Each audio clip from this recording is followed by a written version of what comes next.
Gente, eu queria agradecer principalmente a Lesbi, que é a organizadora maior, a todos os integrantes do LaborVox, que sempre fazendo coisa, e muito aos participantes. Ao Gomão, é assim que te chama, né, Gomão? Depois também na sua história você vai explicar o porquê desse nome, porque a gente está curioso também. Eu vou pedir para vocês se apresentarem, né?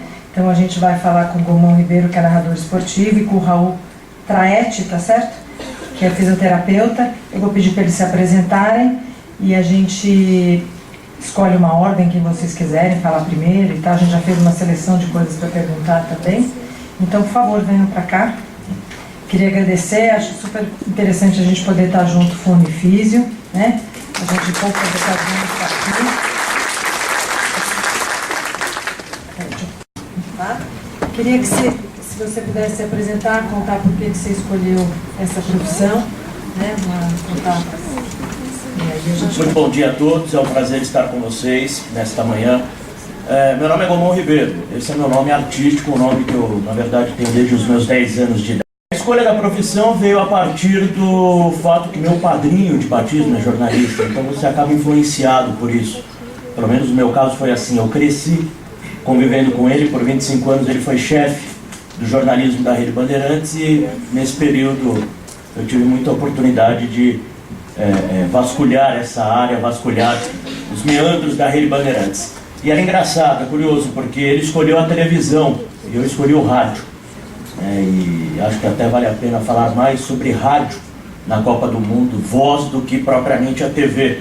Porque a TV, a voz ela é secundária, a voz completa a imagem. Claro que se você pensar no deficiente visual, você precisa relatar alguma coisa, mas na grande maioria você acaba focando na imagem e depois você vai no rádio. Falando rapidamente do rádio, tentando não ser chato e cansativo para vocês. A primeira transmissão esportiva aconteceu só em 1931.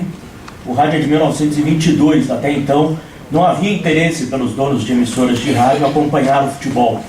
Apenas a Rádio Record, que pertenceu por muito tempo à família Machado de Carvalho, dona da Rádio Jovem Pan, dona de todo o conglomerado da Record, ele sim um pouquinho acompanhava, ano de 1925, 1927, mas a primeira transmissão somente em 1931 e coube a Nicolau Tuma.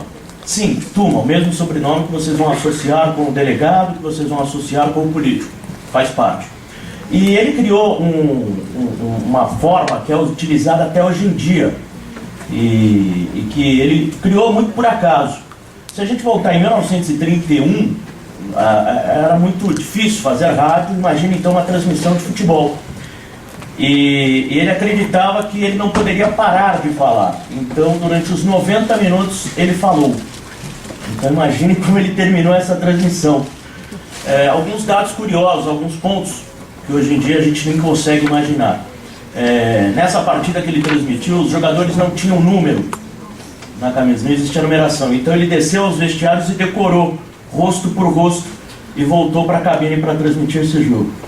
O rádio esportivo ele só foi ganhar assim, notoriedade a partir dos anos 50. E nessa notoriedade ganharam-se outros elementos numa transmissão que poupam a voz do principal locutor. Você teve a criação do comentarista, você teve a criação do repórter e, por fim, você teve a criação do âncora. Então são essas vozes que, durante uma transmissão esportiva, mais chegam aos seus ouvidos. O rádio esportivo deu visibilidade ao futebol e o futebol deu visibilidade ao rádio. Não só ao rádio esportivo, mas ao rádio de uma forma geral. Se pensarmos em Copa do Mundo, o mais legal, o mais bacana, eu até trouxe alguns áudios e a gente podia ouvi-los e de repente comentar em cima deles, porque eu vim com uma ideia e no meio do caminho eu acho que eu resolvi mudar, não sei, mas a gente faz isso tudo junto. É o seguinte, o discurso da narração esportiva que é o mais importante. E com o passar do tempo, não só no rádio esportivo, mas na comunicação em geral, o discurso emotivo, o discurso mais próximo, ele foi ganhando espaço. Antes era tudo muito distante, o narrador não poderia chorar, o apresentador não poderia se emocionar, e com o passar dos anos, viu-se que isso não tem nada a ver, que todo mundo tem emoção, todo mundo é compelido por algum sentimento. Levado por isso, o rádio mudou. O Brasil perdeu a Copa de 1950, acho que isso todo mundo sabe, quer dizer, é algo que não precisa ser repetido. Eu trouxe um áudio da Copa de 50, Pedro...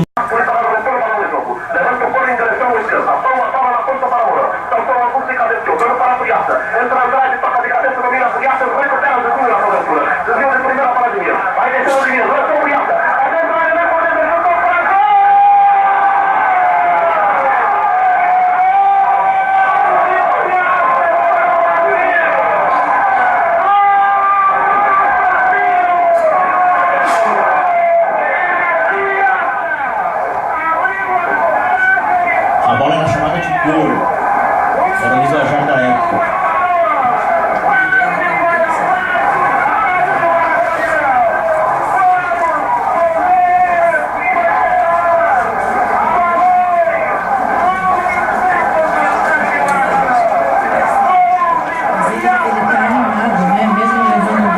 Não, esse foi o primeiro gol do Brasil. Agora você vai sentir a diferença.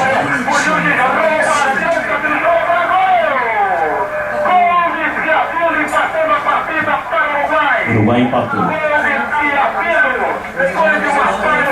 Sim, fica menos fora. A Copa do Mundo permite muito isso. No dia a dia não é muito legal porque senão você corre o risco de apanhar na saída do estádio.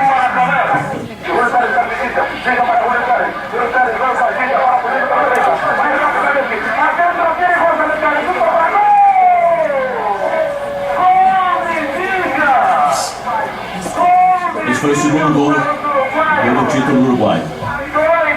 Para os uruguaios,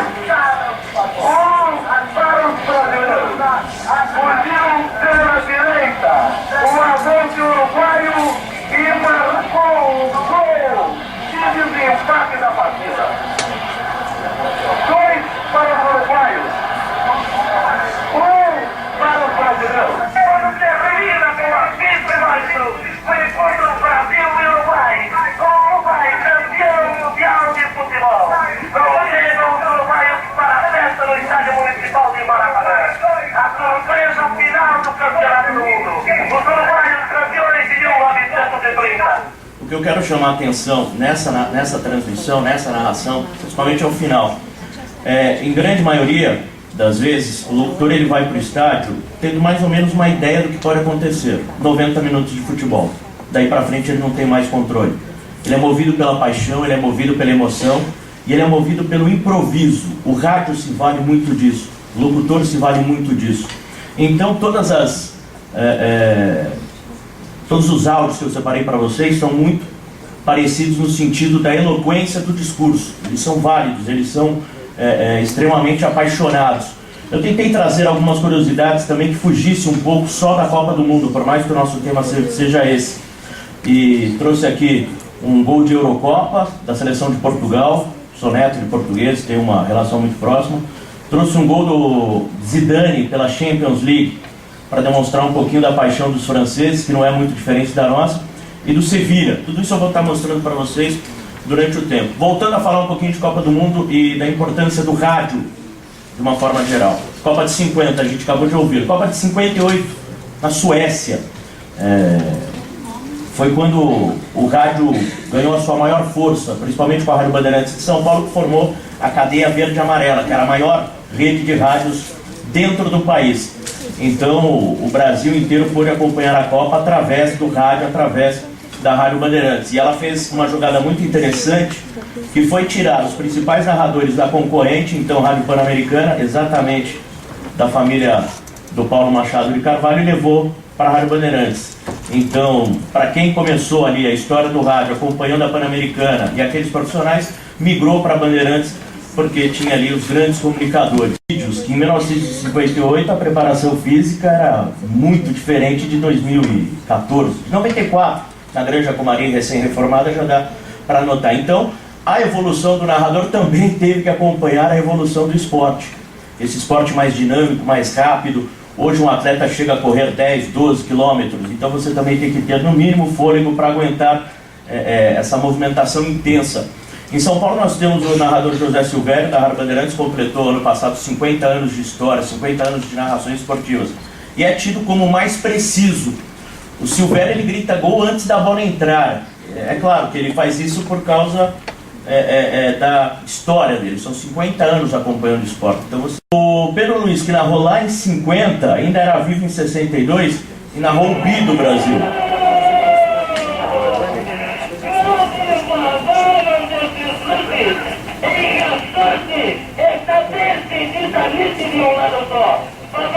Parou, foi para o lance, perdeu a bola, caiu, Girete saiu, fez a defesa, a bola que já estava dominada por ele, escapou-lhe das mãos, Babá entrou, botou a bola nas redes, com o som entrando na vitória do Brasil.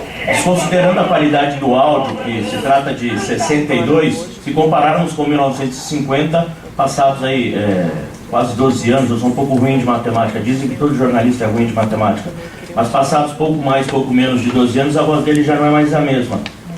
Muito provavelmente pelo excesso de transmissões e além de fazer força, pressão, alguns vícios também são ruins, né? Tabaco, álcool, também não devem cooperar muito para nós. Entretanto, Pedro Luiz... Tem narrador que narra fumando, por exemplo? Olha, hoje em dia não, porque não pode, mas era muito comum. Eu mesmo, no meu início de carreira, eu só tenho uma década de história como narrador esportivo, já trabalhei com o narrador do meu lado fumando. É extremamente desagradável, porque as cabines de rádio, você imagina exatamente um espaço como este. Não tem uma divisória, ou um estádio ou outro até tem, mas então você fica muito exposto. Eu já trabalhei com um narrador que tinha voltado da balada. E era muito engraçado, que ele narrou, gritou gol, abaixou a cabeça e perguntou pra mim quem fez o gol. Eu olhei, eu também tô narrando, se eu falar pra você, me dá seu microfone. Eu narro nas duas rádios, eu facilito o seu trabalho. Mas tem muita gente que ainda tem esses vícios, e claro, são péssimos, ruins, não facilitam em nada. Há instantes, Zé Silvério, Osmar Santos e Fiore Giliotti. Esses três nomes são de suma importância para o rádio paulista. Estou falando só de rádio paulista, obviamente, porque nós estamos aqui. E cronologicamente, começando por Fiore Giliotti. Ele tem um negócio, ele tinha, seu Fiore, que eu não consigo entender. Ele narrava 1 segundo de atraso. É mais ou menos você atender o seu telefone e falar alô, ele só está te olhando. Depois que você falou alô, ele vai falar, ela falou alô. E depois ele continua no ritmo dele, descrevendo o que você fez. Isso para narrador esportivo é incrível. Porque você não consegue, você tem que estar em cima do lance, você perde o lance, a sua memória não dá tempo. Mas ele tinha isso, gênio, gênio. E ele viu que com o passar do tempo ele estava perdendo um pouco de espaço para esse rádio de 1970, esse rádio mais acelerado.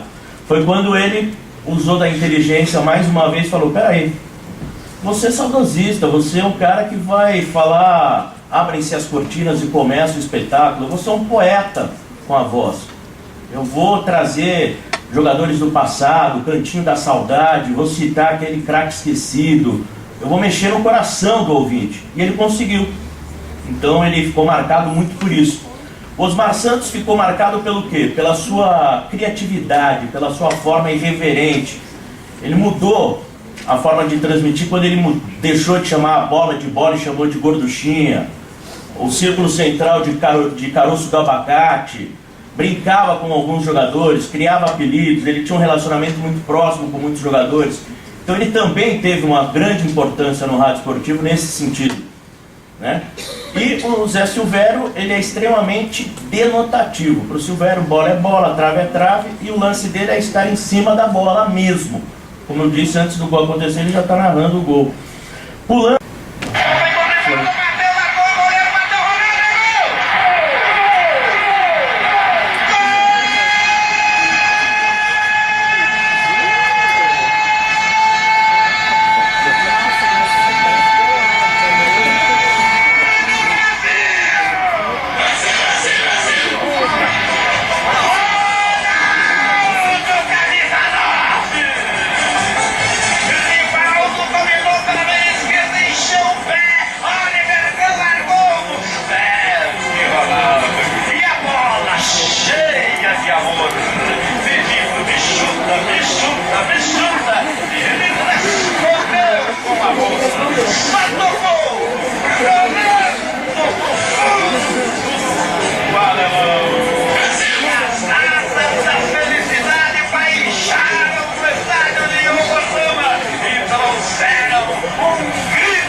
de 1950 a 2014 se tornou extremamente ágil, no sentido de transmissão de voz, que é o que vocês realmente interessa para vocês.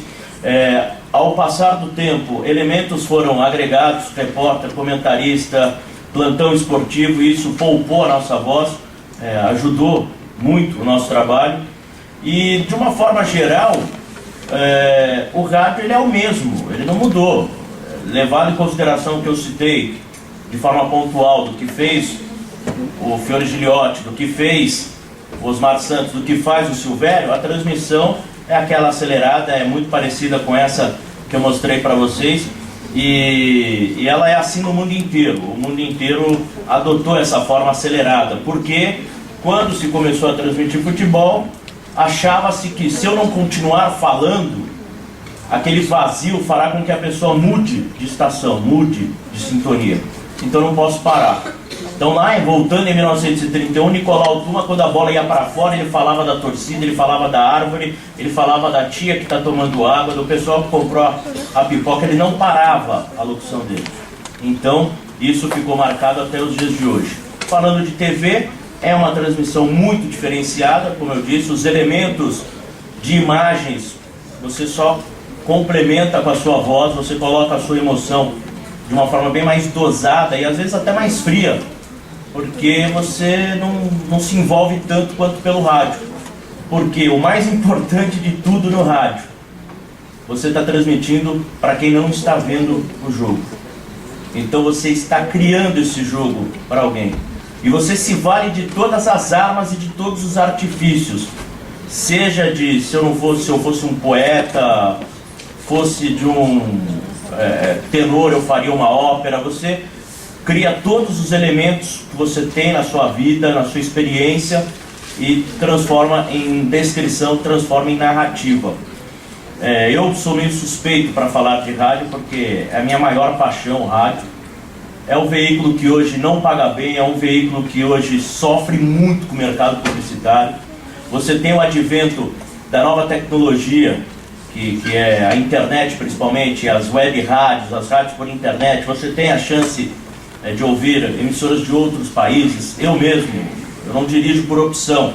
Então é muito comum me pegar indo para um estádio ouvindo uma rádio de Portugal, porque eu quero saber como é que está o jogo do meu time em Portugal, que é o Benfica. Então isso também influencia muito o nosso mercado. Entretanto, uma coisa bacana é que o rádio ele se transforma.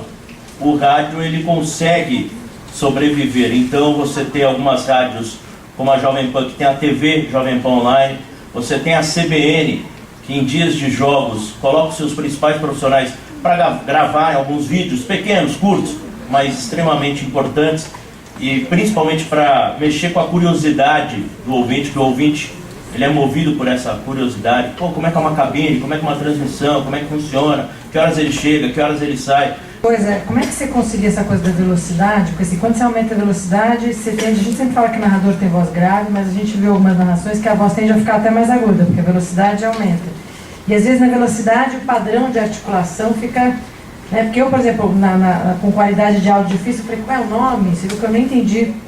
Mas assim, é difícil conciliar a velocidade com uma articulação que é clara, né? De você entender bem o nome. O mais importante para o narrador é clareza. Se ele não tiver clareza, você não vai conseguir transmitir a sua mensagem. Com relação à velocidade, ela veio com o tempo, né?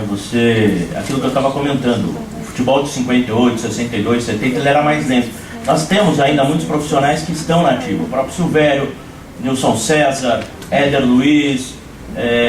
Eu me encaixo numa nova geração. Eu já peguei essa fase do futebol acelerado.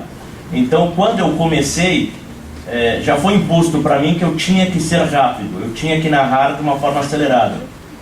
Você não acha que tem um tipo de voz ideal? Porque a pessoa fala, a pessoa que vai trabalhar no rádio, sempre tem aquela ideia de que o narrador é uma pessoa de voz grave. Não, o que acontece, professora, é que o rádio, que é o pai da televisão, isso eu esqueci de falar, que é o mais bacana de tudo. O rádio, ele tinha essa ideia de que o cara tem que ter uma grande voz para chamar a atenção, para ser o destaque, porque o rádio, diferentemente da TV e da internet, a gente podia estar com o rádio ligado aqui do lado. E vez ou outra você ia ser ia chamar a atenção e você ia prestar atenção no que ele está falando, mas você pode fazer o que você quiser, cozinhar, dirigir, dormir, enfim. E a TV, a internet não, você precisa estar de olho no computador, você tem que estar de olho na tela, a TV você tem que estar prestando atenção em tudo. E o rádio se valia dessa máxima do vozeirão. Com o passar dos anos, essa máxima foi caindo. Existe um profissional da Rádio CBN que ele tem uma voz extremamente fina, e você fala, gente, essa moça... Não é o Adamo Bazani. É. Quando você ouve, você já conhece a voz do Adamo Bazani, vocês têm que conhecer, porque realmente é uma voz que chama muita atenção. E é um homem, então ele se vale de outras características da sua formação profissional que o permite trabalhar em rádio. E eu fiquei pensando, será que a melhora da qualidade do áudio também permite vozes diferentes, né? Permite. Talvez se a captação, se o cara falasse baixo, mas a voz dele, quer dizer, se ele tivesse uma transmissão há 20 anos atrás... Professora, sensacional, desculpa te cortar. Existe um narrador até hoje na ativa, que é o mais importante hoje, porque está vivo no Rio de Janeiro, José Carlos Araújo, o garotinho. Por muito tempo ele trabalhou mais de 40 anos na Rádio Globo, Nacional Globo do Rio de Janeiro. E o garotinho não tem voz. O garotinho não tem voz nenhuma. Você quase não consegue ouvir o garotinho. E no rádio ele é um canhão. Ele narra meio Silvio Santos, é engraçado vendo ele narrando, porque parece que ele está doente. Tem um negócio aqui assim, fica aqui o microfone, ele narra baixinho e tal. E o operador de áudio dá o ganho necessário. Então parece que ele tem aquela voz. Hoje não tem mais essa necessidade. O garotinho já está há muito tempo com pouca voz. Uma outra coisa, como é a relação do narrador com o comentarista? Às vezes a gente vê, né, em rádio, às vezes parece que o comentarista entra numa hora que não era para entrar, ou às vezes fica uma diferençazinha, ou sempre é uma relação muito tranquila e tal? A relação entre narrador e comentarista, ela é muito positiva quando existe uma história profissional. O Silvério trabalhou quase 35 anos na rádio Jovem Pan. Ele entrou em 77, saiu em 2000 e alguma coisa. E ele ficou um período com Orlando Duarte, que era chamado de O Eclético, e depois, nos anos 90, entrou o jovem Flávio Prado. E a relação deles é muito próxima. Aliás, quem me fez estar aqui hoje, quem me fez o convite para estar aqui hoje, Vanderlei Ribeiro, o Vandeco, eu costumo chamá-lo de padrinho da narração esportiva. Me conta muitas histórias interessantes. Isso acho que é válido para a vida, não só para o profissional do rádio. Era muito comum antigamente uma relação mais próxima entre os profissionais. Aí a gente volta àquela história, todo mundo viajava. Então, poxa, vamos fazer, mas não só para a Copa do Mundo, para qualquer jogo importante. Então, vai jogar São Paulo e Milan, na Itália, tem que transmitir. Beleza. Então você viaja com um narrador, um comentarista, 2 repórteres e um operador de áudio. Então, nesse período, eles vão se conhecer. Nesse período, eles vão criar afinidades. Nesse período, eles vão se identificar. Ou não também, né? Aí é uma coisa que já fica bem resolvida, que vai cada um pro seu canto. Ó, não trabalho com esses comentários porque o cara é mala sem alça. Beleza. Mas se há a afinidade, se há a identificação, facilita o trabalho. E é exatamente isso que foi se perdendo com o tempo. Quando eu falo que eu sou da nova geração, o que acontece? Eu chego no estádio do Morumbi, as cabines de rádio ficam todas de um lado e as de emissoras de TV do outro. Então o narrador chega, ele já vai direto para a sua cabine. E lá você encontra os outros colegas das outras emissoras, então vocês se conversam. Chega o comentarista, se une. O repórter, ele fica lá embaixo, porque o vestiário é lá embaixo, então ele não sobe. E eu não desço, então eu já não tenho contato com ele. Termina o jogo, o repórter é o último a ir embora, porque tem um pós-jogo de 2, 3 horas, e aí o narrador é dispensado, ele vai embora. O comentarista fica, o repórter fica. Só que como ele já está lá embaixo, mais perto da saída, o comentarista vai embora, o repórter vai embora, o comentarista tem que descer para ir embora. Então essa relação ficou muito distante. Você não tem mais o convívio, você não tem mais o dia a dia, né? As emissoras não tem mais aquela coisa de você estar próximo um do outro. Os programas diários, os repórteres gravam do celular, não precisa ir até a emissora para contar a notícia. Ele manda a notícia, ele grava no computador e manda pelo computador. Então essa relação ficou distante. A do comentarista e do narrador é a mais próxima por essa questão deles estarem trabalhando muito próximos. Algumas emissoras, exatamente para corte de custos, não estão mandando mais nem comentarista viajar. Então viaja operador, narrador e repórter. Aí eu fico mais próximo do meu operador de áudio do que do meu comentarista, que está assistindo o jogo pela TV, lá no estúdio da rádio, na Paulista, no Paraíso, na Santa Cecília, Perdizes, Sumaré, seja onde for a sua emissora que você trabalha. Então essa relação ela existe ainda, né? Mas é mais distante, ela não é tão mais bacana como era. É narradora? Então, em São Paulo nós tivemos na década de 70 uma emissora que chamava Rádio Mulher, mas era só uma coincidência. E a Claudete Troiano trabalhou nessa emissora, ela era narradora. Existia, acho que a Ione Borges, se eu não estiver enganado, e tem mais uma pessoa que saiu desse meio, mulher. Não é comum, não é uma questão de preconceito, não é nada, é apenas... Mulher também escuta rádio. Existem muitas mulheres no jornalismo esportivo, principalmente reportando, mas poucas narrando, né? Isso é mais, não é um preconceito da classe, pelo contrário, seria até bacana. A própria TV Bandeirantes, uma época com o Luciano do Vale... Uma outra coisa assim, tem ruído na transmissão? Porque até foi perguntado se vocês têm algum incômodo com a tua audição, se durante o jogo isso atrapalha. Você não usa ponto, não usa... Quando o repórter... Não, rádio não. O rádio, a transmissão de rádio, ela funciona da seguinte forma. Você está com o seu fone aqui, seu microfone, e você ouve o seu comentarista falando, o seu repórter falando. Há momentos em que há uma comunicação da rádio, né, da emissora com o operador, você ouve porque é o mesmo fone. Há momentos que o operador fala com o repórter e você ouve. Essas coisas são normais e fazem parte do jogo, vamos assim falar. Agora, o que atrapalha são os ruídos externos. Ruídos externos que eu falo é o seguinte: infelizmente a nossa estrutura não é das melhores. A gente transmite por linha telefônica ainda, a gente chama de LP. Está melhorando, alguns equipamentos modernos permitem que a gente faça por IP, e aí é como se fosse por internet, manda para a rádio manda para a gente, mas ainda assim há muito ruído. Para o repórter é pior ainda, porque ele usa o retorno no campo e há interferência do microfone do colega da outra rádio, da câmera, do celular. Fazer um exame de audição, nunca sentiu ruído? Não, as próprias emissoras fazem.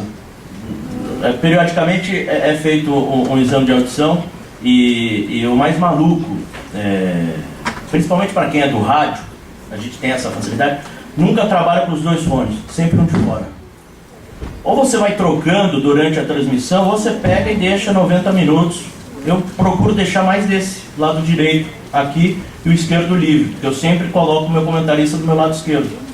Além de facilitar qualquer coisa que ele tenha que falar, é um costume que eu tenho. Não é normal você acompanhar um narrador com os dois fones, não. Ele tira. Acho que é para controlar a surdez. E você já teve uma situação em que a voz falhou na hora da transmissão, que a voz, sei lá, acabou, quebrou na hora que você for fazer? Já, principalmente em começo de carreira, meu grito de gol não saía. E é extremamente frustrante. Eu devia ter trazido, mas eu ia passar vergonha. Eu não tenho vergonha.